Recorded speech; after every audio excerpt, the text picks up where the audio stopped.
Welcome to today's Iris session brought to you by BrightRock, provider of the first ever life insurance that changes as your life changes. I'm David O'Sullivan, and today we're here to talk about adding value to your home. Adding certain features and finishes to your home can significantly increase its market value, while some things might seem like a value add, but can actually bring its worth down. Today we're going to talk about the do's and don'ts of home improvement, as well as which features to prioritize and what not to do to prevent overcapitalisation. Joining me in the studio today is Wicus Pretorius. He's the editor of the acclaimed home magazines Tuis and Home. Mandy Collins, an experienced home improvement boffin. She's disputing that. And Chris Hayjack, MD of Seeff Properties in Gauteng's Randburg and West Rand regions. Now, if you see a slight film of dust over me, it's because at the moment, coincidentally and appropriately, I'm renovating, and so too are you, Chris. Yes, also renovating. We should surely be a little bit more stressed than we are right now. I feel quite calm about things. Well, you seem quite calm, yeah. Yeah, how's it going? I may be stressed out of that.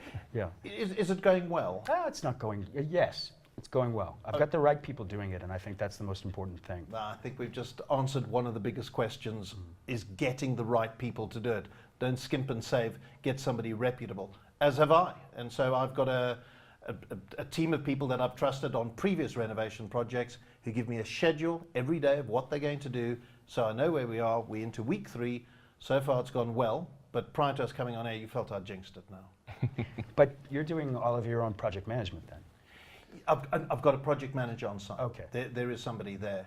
So all I do is I just shout at the electrician, who shouts at me because my house isn't compliant. But Mandy Collins, you've been through this already, haven't you? Yes, I have. I'm coming out of what I thought was a small renovation, just putting in a tiny bathroom and a bit of flooring and ceiling into another room to make an office for myself. And now my builder's disappeared. And so there are a whole bunch of things that are incomplete. I am drowning in dust, and I'm having to pay other people to finish the work that I've already paid him to do. And I suppose there would be some kind of legal claim against the builder who absconded, but now you've got to, yes, that's the face I'm expecting. Is it actually worth your while? Because you just want to get rid of the dust and get the project finished. I want to get it done, and I really don't want to see him again. You know, I'm done now. This is the second time I've tried to give him a second chance, because the first time he absconded as well. But he was going through a tough personal time, and I'm a bit of a sap. So I thought, let me help this guy, you know, let me give him some business. He does a good job. When he's there and actually focused, he does a good job. Problem is, he's not there anymore. Well, I think we've learnt another lesson there. It's all about the experience of the people, the trustworthiness of the people that you're getting. Can I blame one person for the renovations that are going on in my house? It's that man over there. Because my wife reads your magazine. Fantastic, I love your wife. And she will dry her hair in the morning, and then she's paging through and cutting out. So we've got to do this, we've got to do that. But that's what you want, isn't it? Absolutely, no, because that's what the magazine is all about. It's about inspiration and giving people ideas. And unfortunately, you know, we very much believe in doing things ourselves, so not necessarily always going the contractor route. Our readers love to get their hands dirty. So, yeah, hopefully your wife didn't force you to get your hands dirty. No, she knows I'm incompetent in that regard. So well, then that was a good choice. It's all is good. But what it is that your magazines do give that inspiration. You're giving people ideas of what to do, how to do home improvement, and whether it's on a large scale or even a small scale. What I find very interesting, because I'm lured into these things, is to see how you've got features where it's little touches that can do so much. But for people who don't know taste and don't know home, talk me through what the aims of the magazine, what they're about. Look, it's South Africa's biggest home decor magazine. We've got 4 content pillars, so we focus on decor and then also gardening, DIY and food. And then I always say that there's a 5th one, which is not officially part of the fold, but we do renovations because it's sort of part of everything. People renovate gardens, they renovate homes, they renovate their decor, so it's sort of an ongoing thing where they change the look of the homes in which they live to make it a welcoming place where they can be proud of what they can showcase to their friends. So that's what the magazine is about. We're out annually, and then we also do 3 to 4 special editions each year, one of which is a renovations guide, which we are working on right now. So My own home renovation is done, so I might not be covered in dust at the moment, but I'm pretty much, figuratively speaking, covered in dust in terms of proofs and layouts and stories at the moment, listening to what readers have done. Where do you get the inspiration from? What's the source material that you're using for the content?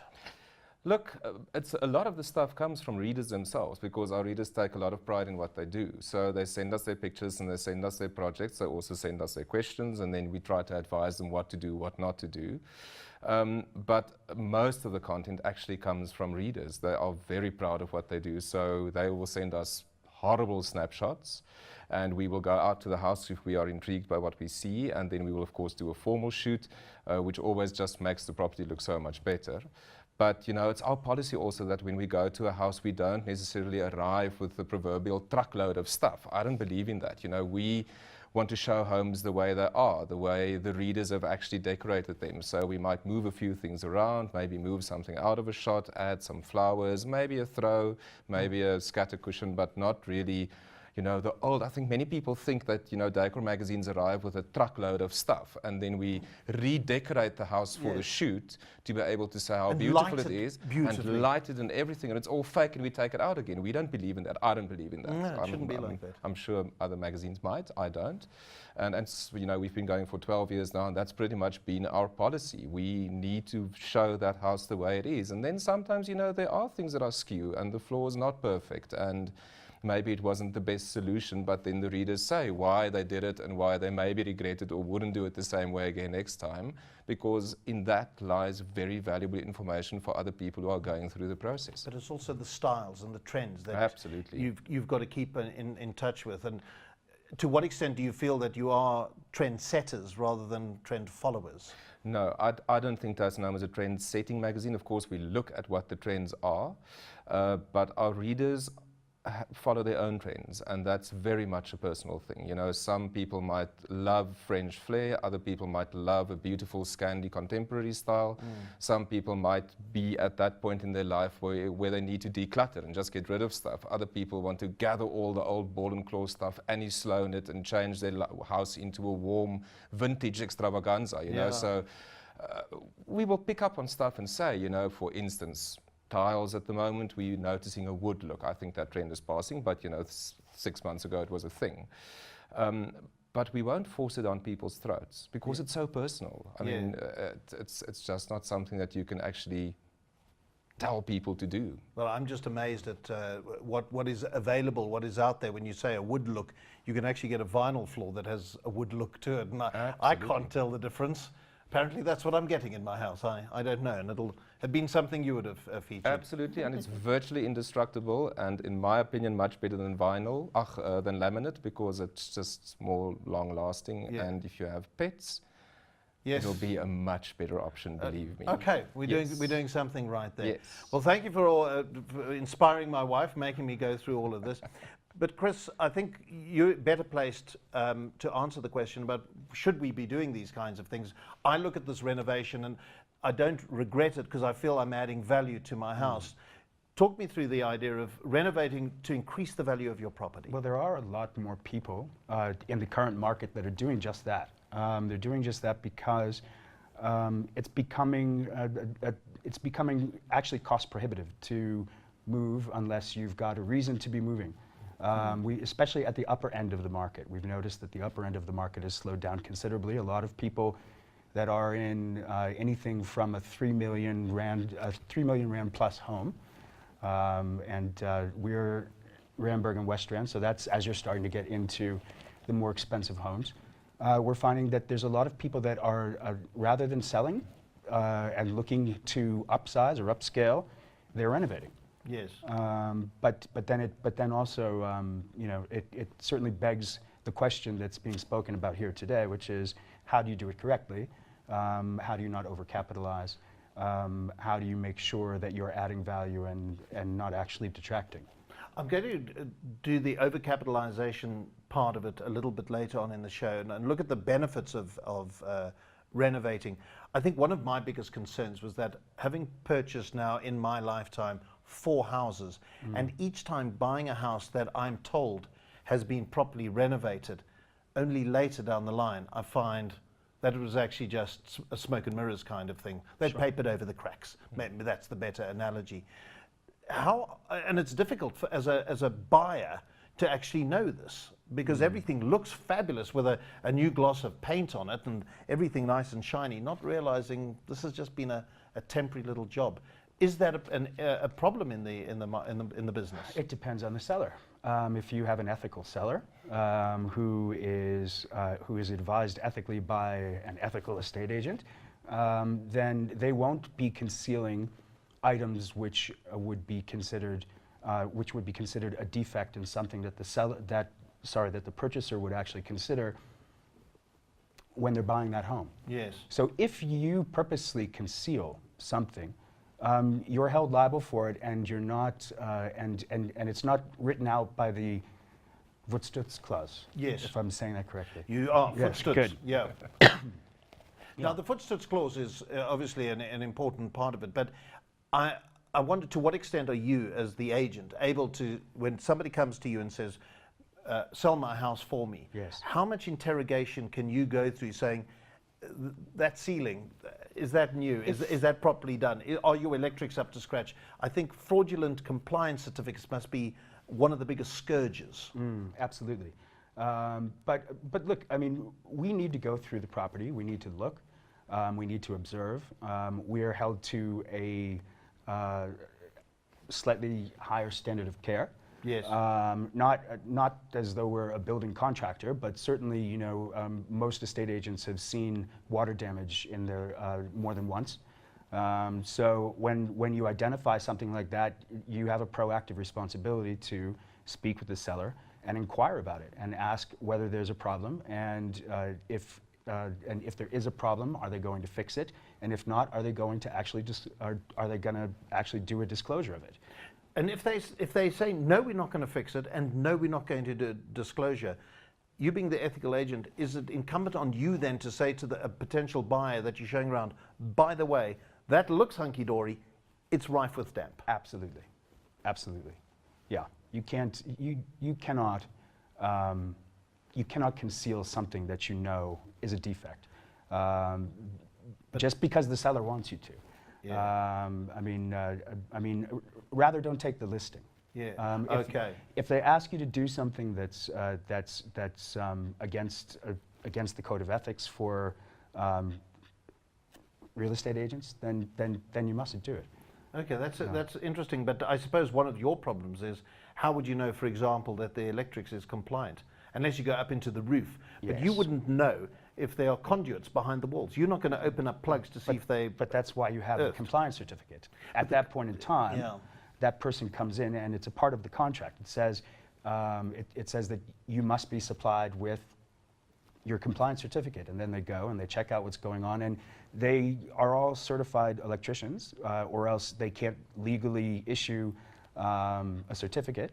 And so if they're not one of the few, and not so far in between, that will skirt some of the issues, like knob and tube electrical wiring. And you know, I live in Melville. Yeah, okay. It's very rare that you find a house in Melville, unless it's been updated recently, that has an updated electrical system that would pass sufficient for you to get a compliance certificate. And a lot of these electricians, I mean, their reputation is on the line. If they're doing it right, they've got to come back and give you the laundry list of items that need to be fixed and completed in order to be able to issue that certificate. But I think one of the problems is that, especially with the older homes like Melville, where there is going to be such a big laundry list of things, the seller might go, well, you know, it's a lot easier. Let me just find somebody who's able to, who will look the other way and still give me that yellow piece of paper. And it's very expensive, because I sold an old house in Forest Town, which was like a 1930s house. And I mean, we lived there for 17 years, and we'd done a lot of work on the electric stuff. You know, things break, and a lot of those houses, you spend a lot of time working on the inside stuff before you can even worry about how pretty it is. And we worked a hell of a lot on that. But by the time they came to do the compliance certificate, I think it was 20 or 30,000 Rand that we ended up spending just to get the certificate, to get everything, you know, tickety-boo, Yes. as they say in England. So Well, I think the important part of lesson from this is that if you are renovating, those are the things that you now have to attend to as well. If you're going to start pulling plugs off walls and reassigning things, and I'm talking from experience here, this is exactly what I'm doing. So I'm saying to the electrician, right, all these plugs are in the wrong place for the reconfiguration of the kitchen.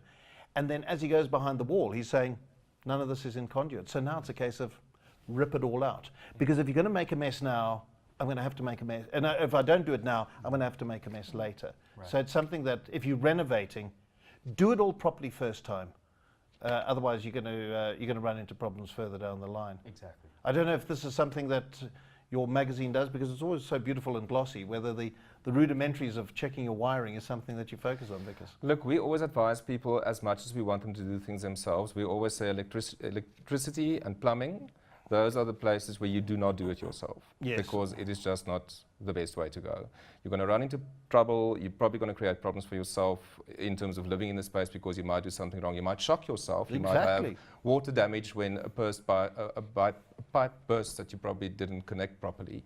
So for me, the advice is always that when it comes to a very professional job, get the professional person, and also get the person that you trust. Get someone that comes with some kind of recommendation. Yeah. And I mean, to add to what you said earlier about selling, I mean, those compliance certificates, I mean, I've bought and sold many homes in my life because I like renovating. It's sort of my hobby, call it that. Mm-hmm. Your hobby is living in dust, because really? I do. Actually, the smell of wet cement, you wouldn't believe it, to me much better than the smell of a leg of lamb. But the point is that you can very easily, you must find, there are companies, for instance, you know, if you don't mind me mentioning a name, Inspector Home, for instance. I mean, they go out when you buy a property and they protect the buyer. So you pay that company, they do a full-on inspection of the house, and they supply you as the buyer with an independent list of the things that they've spotted that could possibly be wrong. Fantastic. Absolutely. I had no idea this existed. Quite a few of those companies in South Africa. It costs you anything between 3,000 and 7,000 rands for your own account. Well of worth course, it. But absolutely well worth the money if you're worried about either structural damage.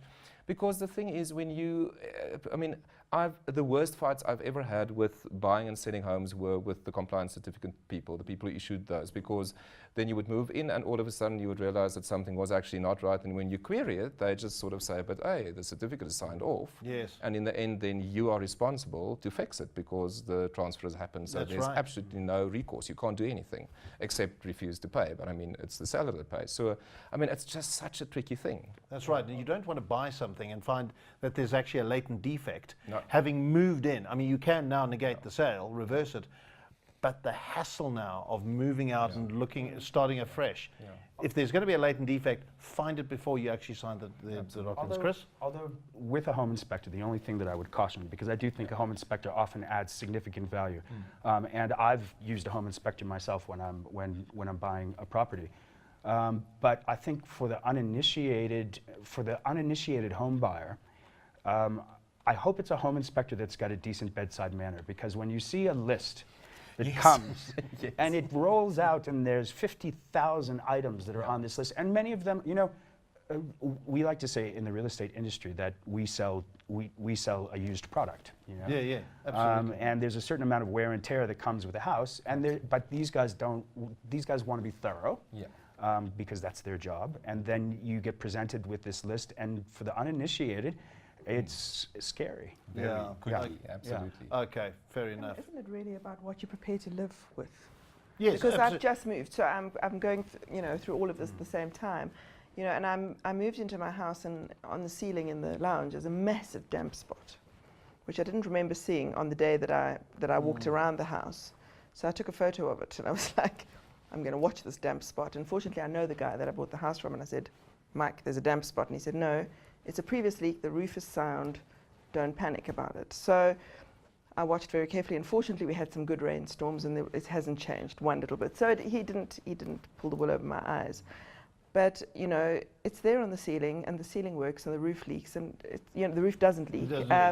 So it really is a lick of paint that's required. For now, yeah, well, I'm probably going to have to replace it because it's sagging. But the point is, I can live with it, you know. So you have to be able to look at that list and say, okay, this is a real problem. There's damp here. What's causing the damp? But if there's a bit of a mark over here, you know, the little boy who was in my daughter's bedroom had written on the wall, in Koki, do homework every day for reward of whatever it was. It was a reminder to himself. You know, that kind of thing. Even if you can't afford the paint right now, you can live with it until such time as you can dab over it, and I did. So had you seen the damp in the ceiling when you were doing the walk around? I didn't. Had you seen it, would you have still bought the house? Of course I would. I would have There you asked go. about it, Yeah. and I would have specified that it had to be checked, and you know. But Now the point, that's something Yeah. that can be done. Sure, of So course. it's- I mean, everything can be factored into an offer to purchase on a property, including the scrubbing off of the little kids riding Yes. the coke Put on a the handy on the Andy, ceiling. and then an no, elbow it was grease fairly will do it. permanent. So I think it's important when you go around, and as from my experience, people said that the house has been renovated. I like the idea of getting somebody to go around, a professional, to see has it been renovated properly, not using, and I see how people cut corners with the plastering, too much sand, not enough plaster, all sorts of ways, somebody to find that out for you. And if you are unhappy, make it a condition of the sale that it has to be rectified, the ceiling that's sagging, and then you're satisfied, you know what you're getting into once the house has been purchased. Sure. So that's from a buyer's perspective. Let's talk about from a seller's perspective, or somebody who just is renovating to upgrade the value of their homes. All the research that I've been reading prior to this IRIS session has been kitchens and bathrooms are the most essential. So talk me through that perspective, because Absolutely. I think a kitchen can sell or not sell a house. And I think it's the biggest investment that most people would ever make in terms of renovating their home. I mean, unless you really build and expand and extend the property. But if you have an existing property that you like structurally in terms of the space and the layout, maybe knocking down a wall or something, that's not expensive. But I think a kitchen is the one big investment that people often even postpone because they want the dream kitchen, and it's a very expensive thing to do. It doesn't matter how cheaply you go, it's still a very expensive thing to do. The moment you start replacing the oven, the stove, you want to do gas, now you need a new fridge because the cupboards are built around it and it doesn't fit, and you all of a sudden realize that if you do that and the fridge is 7 years old, it might actually break, so let's rather get a new one. It can be a very expensive thing. So yes, absolutely.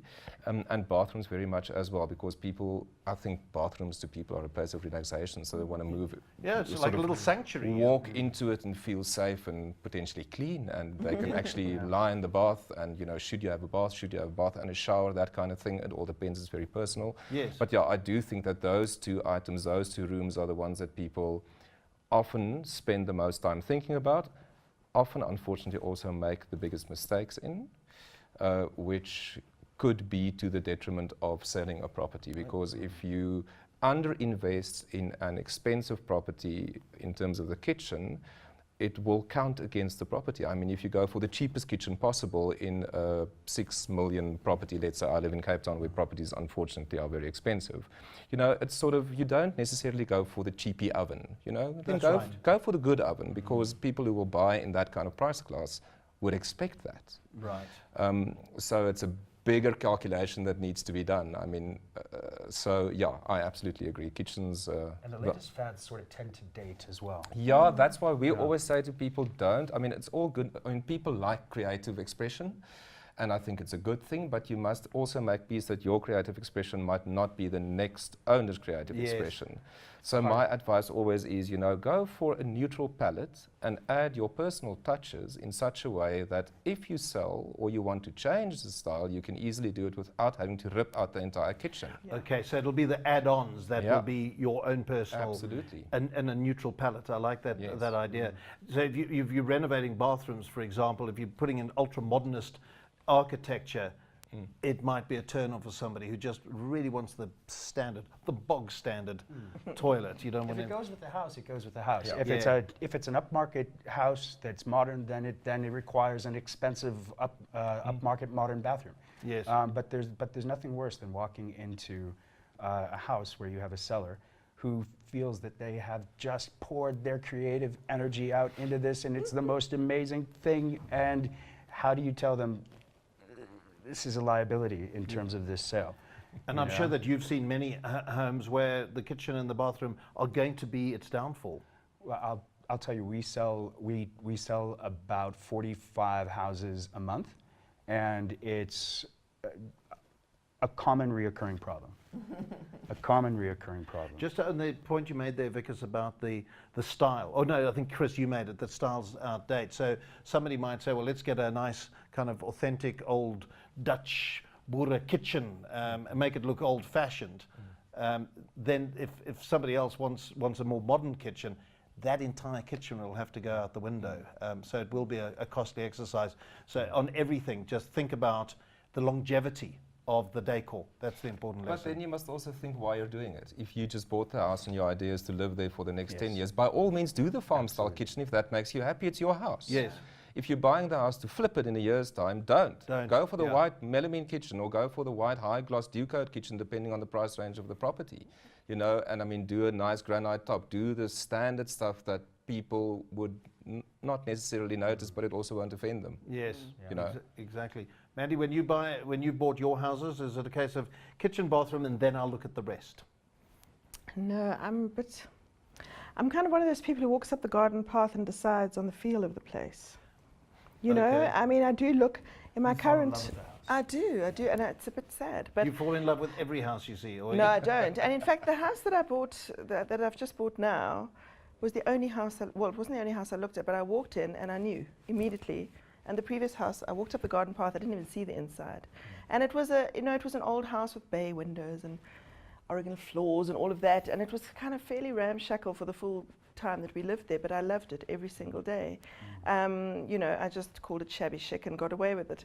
But this house, yeah, I know. This house, you know, also I walked in. You know, when you walk into a house, and I was looking for something very specific.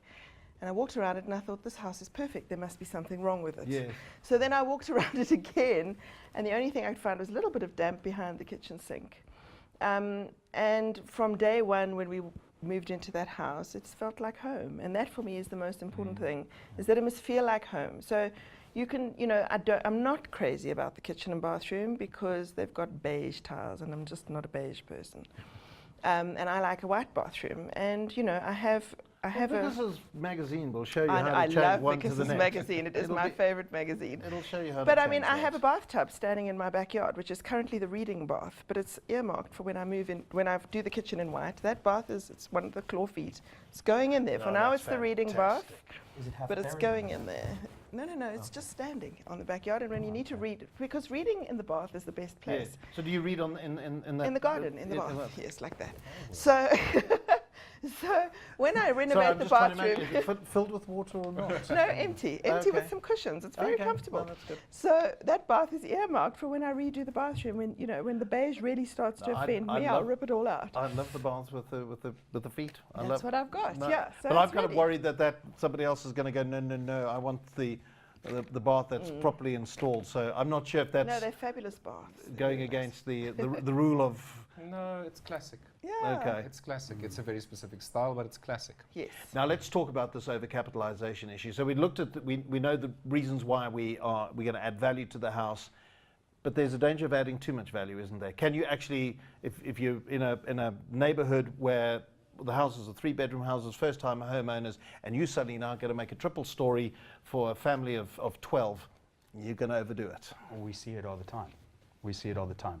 There are people who, you know, and the typical story is, well, and it's normally a family that's lived in a home and in a particular street for a long period of time, and their family's grown up there, and they've added on and added on and added in all the creature comforts that they've wanted over time. But they made the house suitable for themselves. But in the end result, they ended up overcapitalizing because it was in excess. It made the value of the property in excess of those around it. Yes. And there were no other comparable sales that would substantiate a sale of a higher price. So we often say to a seller when they expect value from something where we know we're not going to get value, we'll often say to them, if you knew at the time when you were going to sell your house, if you knew at the time that you put in this improvement that you were going to sell your house, would you have done it? And normally, if it's not something that adds value, they'd say no. And but it's a typical conversation that you have to have. It's heartbreaking sometimes to have to tell somebody that's poured their heart and soul into a property and improved it and spent money, and they're not going to get it back. Because the issue is it's not a cliche. Is it location, location, location? That is an important factor. Yeah, absolutely, of course. So if you've overcapped, how do you advise people when they are not sure if they're overcapitalizing? Are there some rules that they should follow? Is it a case of looking to see what property values are like in your area? Absolutely. I mean, look. I mean, if you're not quite ready to run out and speak to an estate agent and get some expert advice, which they're always happy to do in general. There's a great resource out there. It's called a Lightstone report. And you can run a Lightstone report and see what the recent sales are in your area in the last 6 months by running a suburb report, and in the last 12 months, and see what the average median prices are, et cetera, in your area. And then you'll get an idea of approximately what the value of your home is, and then you have to price the renovations that you're putting into it, and add them up. And if it's more than what the highest priced house is sold for in the area, and sometimes the median priced house. I mean, it's not always a simple calculus, but it's a good rule of thumb.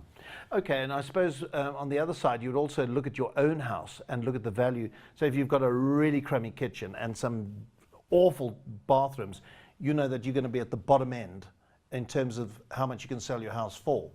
So you look at the top, and then it's a case of doing some calculations. Yeah. Do estate agents, can they assist in this? If I suppose it's if I'm now wanting to sell my house, how much do I need to change to add the value that's going to work for me? Well, certainly I can tell you, here's the value of your home as it is, and here's the increase in value that I believe we could get for it if X, Y, and Z were done. I won't necessarily advise you on the cost of putting in a countertop, although most agents know this information.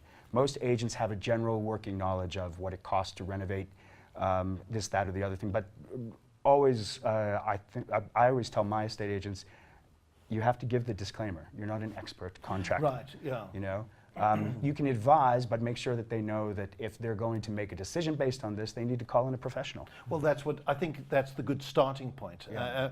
Am I doing this right? I think you'll be able to give guidelines. You're in danger of overcapitalizing. Talk to an expert now. That's the kind. Tell me what you call this, the report that you run? Lightstone. Lightstone. How does that work? Lightstone. I have a subscription, so okay. so I go on. I mean, and if you call an estate agent in your suburb and ask for a Lightstone report, I'm sure that they would give you one. But you can also go on to Lightstone and log in and pay for a report. Okay. So it's either way. Okay. See, because you've been nodding you agree that that's He's the on way to Lightstone go. all the time, I bet. Well, yeah, well, I'm in the process of buying a new house, so yes. Ask your transferring attorney. I mean, they also have access. So, I mean, if you have an attorney, I have an attorney I always use. Yes. So when something comes up and I look at a property, I always say, please just do a report so we can just check if more or less the asking price is fine before we put in an offer, because, as I said, especially in Cape Town, people have stretch expectations in terms of selling their properties because property is highly sought after and sells very quickly. But you could easily pay way too much simply because the market at the moment demands it, and I don't think you should. Yes. There are always more reasonably priced homes available. I think once you've realized now what you should be doing to increase the value of your house, where you're going to get a proper return, that you're not going to be throwing money at something and not getting the return, you might find that wholesale renovation is not the way you need to go. It'll probably be tweaks, DIY, just fixing up things. And again, then I look to your magazine for inspiration, because you've got that. Look, I mean, I think if you buy a property that has a good flow, we always say in the magazine, the house has the right bones. If the house has the right bones, then you can get far by simply doing cosmetic changes. So, I mean, a good cleanup. For the house I live in, for instance, now I had horrible carpets in the most amazing Oregon pine floors, which I had restored. It cost me $20,000, which in the bigger scheme of things was not much. But I mean, the change that made immediately to the overall vibe of this beautiful old Victorian house, was just amazing. So, It wasn't a big job. It was a messy job and a very long-lasting job because they couldn't find Oregon pine right after they dug up half the floor. I mean, but Was that everything covered in dust? everything was covered in dust, and the 3 dogs as well, and they were in and out of beds. It was messy. So That's why I'm afraid to do it myself. Yeah. But yeah, a good layer of paint, cleaning up, making small cosmetic changes. One does not necessarily have to knock down half the house to actually make it a far more presentable property. And I think little things like if it's the kitchen, it's the kitchen cupboards. If you're replacing the doors, for example, Yeah. and changing the fittings, Yes. that makes a remarkable difference. Well, I've to just been things. back to the house that I sold, which had the kitchen in that I bought it with, because we could never afford to fix it, and they were melamine cupboards, and and they were white, and I had changed the handles, which already improved them, and then these people just sanded them down and painted them, and they were like an off-white, and they'd painted them navy blue and grey, and they look magnificent. They look absolutely magnificent. It has transformed that kitchen. So it's, that's a very small job, and I'm actually looking at my very dark brown cupboards in my current kitchen and thinking, maybe a lick of paint is all they Yes. need. It's not, it doesn't have to be huge. That's right. And the big thing, I mean, we always say in the magazine that the floors are the fifth wall in a property. And I think that's the one thing that often completely changes the ambiance of a house. If, the house was built 20, 30 years ago, you might have horrible pinkish ceramic tiles in a weird pattern. Yes. You can't do anything with that. Doesn't matter how beautiful your furniture is, doesn't matter how many carpets you throw, it will always stick out. And there are very simple and affordable solutions to actually fix that. I mean, you can do a vinyl, there's wonderful imported vinyls available at like $2.50 a square. They look like wood, they are beautiful. You can cover existing tiles, you don't have to chip all of them out. It doesn't have to be a messy job. I mean, there are ways in which you can, for a fairly small investment, make a huge difference in terms of the look and feel of the house. Replace doors if the doors are run down, those old hollow ones. Buy proper ones. They're not that expensive with a nice pattern. Replace door handles. As I said, painted. I mean, if you really want, replace the skirtings.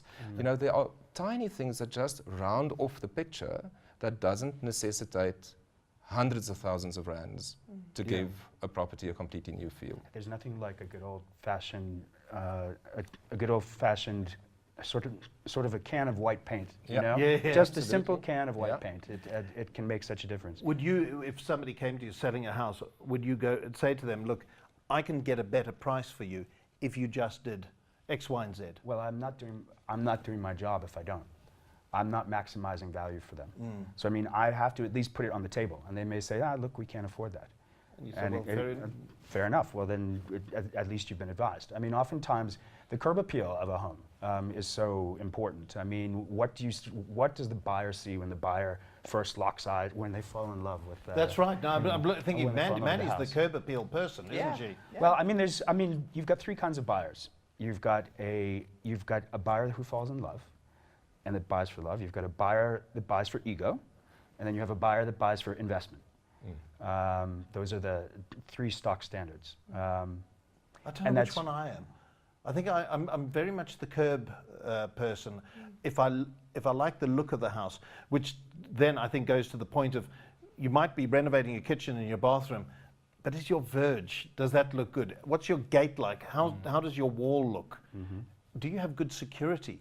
I think for me, I always look around to make sure that that kind of feature is in place and is good. Absolutely. But do you, I suppose, I wouldn't, if I was selling a house, it's not the immediate thought that I need to make the curb look good, but it is so valuable. Absolutely. Now, you've just renovated a garden, haven't you? Yes, I have. And that's also going to, we talk about kitchens and bathrooms and things, but that's also something to consider renovating. I didn't buy a house, I bought a project. I see. It's this old farmhouse in Melville. It's a beautiful, it's a beautiful home, but it literally, the positive and the negative were that it needed to be completely renovated. I mean, in the 1980s was the last renovation, and back in the 80s, wow, this must have been a chic pad that they had done. But now everything's sagging and not right, and they didn't do it right, and it's old, like black slate tiles and everything. But the bones of the house were amazing, and the flow was amazing. And I thought, actually, I'm glad somebody else hasn't renovated this house. I want to do it. Yeah. I want to do it my way, and know that it's going to be what I want. You know. Yeah. Now you're going to flip this and go and find another project. You know what happens? My partner, actually, I always get in trouble because I fall in love with the house, and then I make them fall in love with the house, and then they fix it up and put all the work into it, and then I'm like, there's some equity here. Maybe we should maybe we should flip this house. But I promised that this house now is it's got a 10-year window. A 10-year window. Okay. Well, our time is up. I think we've had some important advice, and we know where to go. And I look to your magazine and estate agents' advice. I forget that there is a valuable resource there. It's not just somebody who's going to help me put this on the market, but it's somebody there to also assist me in understanding what value I'm getting and what value I'm not getting. Absolutely. And I think we need to have those conversations as well. And to have somebody like Mandy realize, well, I'm not alone. It can be tough, but it's worth it in the end. Yeah. Okay. Andy, Chris, Wicus, thank you very much for your time. Thank you so much much. appreciated. And I hope you've got some important advice there. We've given you some tips. Thank you for watching this Iris session. We look forward to seeing you the next time. From me, David O'Sullivan, bye-bye.